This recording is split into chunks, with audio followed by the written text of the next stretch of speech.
The three best long shots who can win the Pegasus World Cup Invitational Stakes. Welcome to All Horse Racing All the Time. I'm your host, Al. A huge 13-race card at Gulfstream Park today, Pegasus World Cup Day. 13 races, a bunch of graded stakes. Final race on the card, race 13, the Pegasus World Cup Invitational Stakes. That's a grade one, $3 million purse race, mile and an eighth for 4-year-olds and up. And I have 3 live bombs here. I'm going to be talking about that, not just giving you the picks. Yeah, 4, 8, whatever. I'm giving you the reasons why I like them. They're legitimate long shots who can win the race, certainly win the race, upset the favorite. Everybody's going to be pouring money on number 7, National Treasure, Bob Baffert. That's who everybody knows. A lot of uninformed money will just be pouring it in on Bob. And National Treasure, the Preakness winner, a very, very good horse. Colt actually just turned 4. But this one is no lock to win. And I think others can actually beat them and have run faster when push comes to shove. So let's take a look at the 3 long shots I like who can win this race. And I'm going to talk a little bit about each of them. And we're going to start with number 4 in this race. The number 4, let's bring up some stats so I can talk about it here. Number 4 is Hoist the Gold. Now, this one opens up at 12-1, a Dallas Stewart entry ridden by Johnny V, Hall of Famer John Velasquez. Now, why do I like this one? What does it have going for it? Let's begin by talking a little pace here. In the pace scenario, National Treasure, number 7, he likes to go to the front very fast early, yes, but he's not going to be going to the front alone today. Hoist the Gold, number 4, runs tremendous fractions, early, quick, but doesn't need the lead. Doesn't need the lead because if you look back at his record, only in the last race at Aqueduct, he went to the front. Otherwise, he lays off a little bit. He's very close.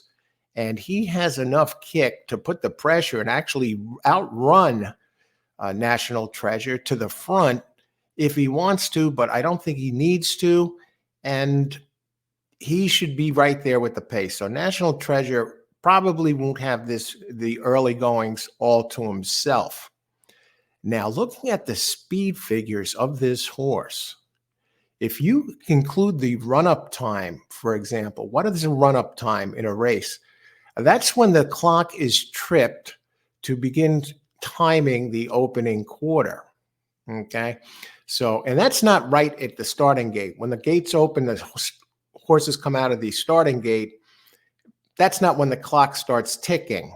There is a laser beam that can be anywhere from a couple hundred feet, give or take, up the track, where once the horses trip that beam, touch that beam, then the clock starts ticking to time the opening quarter or the first call. Now, including the run-up time here, Hoist the Gold, last race, for example, ran wicked fractions, 22.03 in a race at Aqueduct. Now, that race was at a mile, and it does have early speed.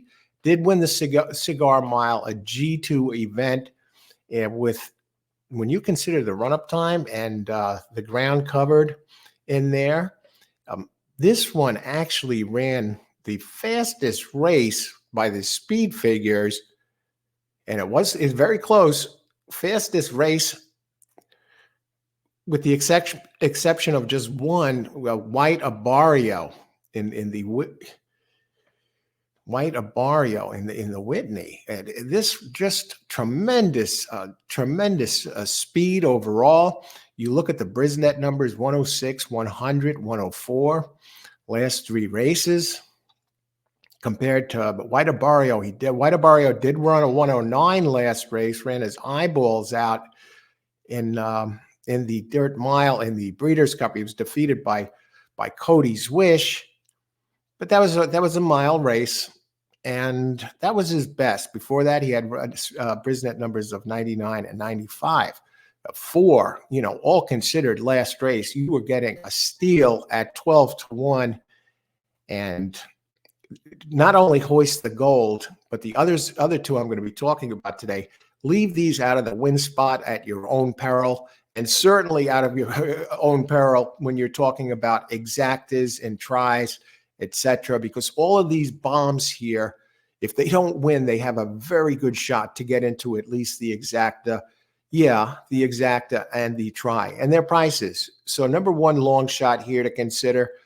Number four, hoist the gold 12-1 with Johnny V up. And he does come out of a bullet workout at the fairgrounds on January 18th, 9 days ago, 59-2. First of 11 for 5 furlongs. And now this one, you talk about speed here. This one has fired 3 bullets out of the last of 4 regular workouts. You go back to January 2nd, first of 27, 47-1. And back on November 24th, first of 46, 47-1. I mean, in Churchill Downs, it had a workout, a bullet. I mean, this one's a bullet machine out of Mine Shaft. Churchill Downs, first of 27, 1 minute, 0.1 for 5 furlongs. So number one long shot, best long shots here. Hoist the gold, number 4. Now, another one I want to talk about is number 6, who's running in the Brisnets in the hundreds all the way across the board. Huge closing kick. And considering there's going to be some pace up front today, it's not going to be just a lone speed. Number 6, Senior Buscador, a Todd Fincher entry. Now, Todd is a 24% trainer going back to the start of 2023. And when he ships him in, this one's coming in from Aqueduct. When Todd ships him in, he's 30%. That goes back 122 races, has Junior Alvarado up, rode this one the last time. Now, this one has been running an excellent company. He was defeated by Hoist the Gold, the 4 that we just talked about at Aqueduct in the Cigar Mile. So 4-6 exacta. I mean, it was Hoist the Gold, then Senior Buscador second.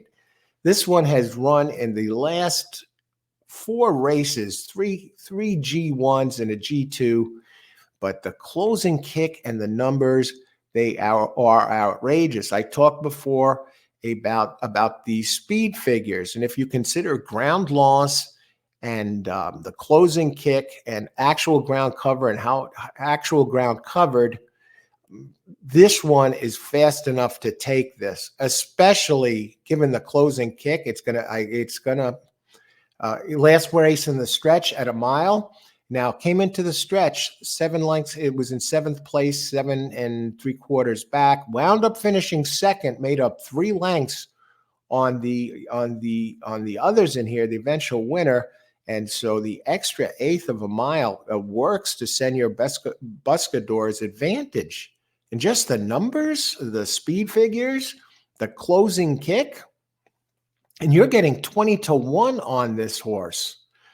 Tremendous shot here. Now, this is a 923K earner, lightly raced 6-year-old, 16 races, 6 wins, the first 2 seconds, and a 923K earner. Definitely a big player. And if you wonder how much money the 4 Hoist the Gold has earned, now he's a 5-year-old, 26 races. This is a $1.1+ million earner.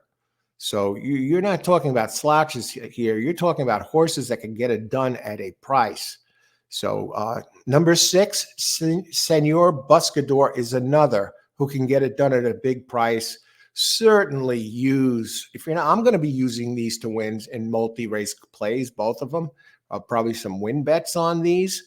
And certainly good enough to get into the exacta in case they don't win at a big price. And again, keep in mind, the number 7 is going to be taking a lot of money. A lot of people watch this race. It's a big event. Non-racing fans, they hear Bob Baffert, they think of the sunglasses, the hair, and the suits. And just Bob Baffert, as far as trainers goes, most recognized trainer in the United States and probably around the world as far as people in other countries who follow American racing, who's the first trainer you think of? They think of Bob Baffert, and a lot of people are going to just throw the money on National Treasure. And so that opens the door for keeping the prices fair for number 4 and certainly number 6, Senor Buscador at 20-1. Now, we do have another one, the third one to look for. Now, get a load out of this. Some of you are going to be surprised, but let me tell you something. This one comes with the goods. So don't be fooled, and don't be fooled that it has run, and it has run in number 1, Nimitz Class. Nimitz Class breaks from the rail and opens at odds of 20-1. Yes, 20-1. Now, this one has been running at Parks, has been running at Laurel, and this is another one with, by the speed figures, when you're taking everything into account, ground loss, on turns, etc. It's right up there. It has the goods. It has multiple races that are fast enough to win this. And if you go back, the last race, it ran into a little bit of a trouble, came up empty. It still managed to finish third in at Parks on October 17th, and it has been working out well lately. Comes off a workout 2 back, 5th of 12, a minute. They're saving something for this, and it's a 5-year-old. But here's the thing. This one is a 717K earner. Another one knows how to win, but this one knows how to get on the board. And at the distance, Nimitz Class has 2 races, a win and a second. And Lifetime has been on the board 16 out of 21 races. And if you take this a step further, last race was the 3rd place finish. But if you go back the races after that, you have a first, a second, a second, a second, a first, a first, a first, a first, a first. This one knows where the wire is. And this is another one. This one can be close enough early that it still has an excellent closing kick to get into the money. And with the pace I expect in this race, this is an early to pressing type, could be around early, but has the kick to close. And again, it can get the distance. As you get, Edgar Zayas is riding for George Weaver. George Weaver, now this is the first race this is going to be running for Weaver. And Weaver, first out when he joins the Weaver barn, wins 25%. When Weaver ships in, he's 20%. And overall, at this meet, George Weaver at Gulfstream Park is an impressive 30% win percentage. 20 races, 6 wins, 2 seconds. And you have Zayas, Edgar Zayas up, one of the top jocks at Gulfstream Park. And if you look at his numbers from the start of 2023 to the present, Zayas is 19%. So he goes to a hot barn here, George Weaver. You get the rail, you'll be able to save some ground. And this horse is fast enough that it's not going to get buried on the rail, should be able to be part of the mix from the rail, a rider who specializes at Gulfstream Park in Zayas. And again, these numbers, and considering ground loss and everything else, and this horse is a regular barn board hitter, first and second. I listed all those first place finishes and second place finishes, knows how to get it done. So Nimitz Class at 20-1. You leave this one out of your tries. I think you got a chance to get snake bit here, and I'll use it for the exactas and tries or supers. You can't leave this out of the super. You just can't do it. And let me just mention something else about these horses. Number 1, 4, and 6, the 3 best long shots who can win the Pegasus World Cup Invitational Stakes. All 3 of these have run faster races, going back than the second, then say number 2, Safi Joseph Jr., O'Connor, a nice horse in its own right, gets Paco Lopez up at 8-1. That one opens 8-1, and these other ones, the 3 I'm listed here, have all run faster, all considered, and they're big prices. So those are the 3 I'm going to be using. I'll probably spread out a little bit in a pick 3 here or a late pick 4. I will add probably National Treasure and the 2 O'Connor because they can play you can play these multi-race plays, 50-cent pick 3s or pick 4s or pick 5s. And you could spread in a race like this. And there are some longer ones in the races leading up to this who have the shot uh, to get it done here, especially in the pick 4 or pick 5 plays. So, but I'll go heavier with the 1, 4, and 6. Bob Baffert, certainly a nice horse, excellent in Natural Treasure, but we got the 3 here in the order that I like them to come in. Out of these 3 long shots, I'm thinking 4 best shot to win out of these 3, 6 second best, and 1 third best, but certainly consider all 3 for the win spot. And definitely for use underneath in your exactas tries and super. You'll get paid with these, and they're all legit shots. And if you're interested in, I did do a recording yesterday of all the horses, analysis, picks, and plays for the Rainbow Six. So you get more in-depth analysis of all the stakes races, big stakes races, including this one again, and more talk about it in this video. It's covering all the races in the Rainbow Six Pegasus Cup Day. And I'll put a link to that down below. And that's an interesting one because I'm actually joined by actor who's an excellent horse player and analyst. I was joined by a guest for that show, Sopranos actor Robert Fernaro. Many of you know him as Eugene Pontecorvo.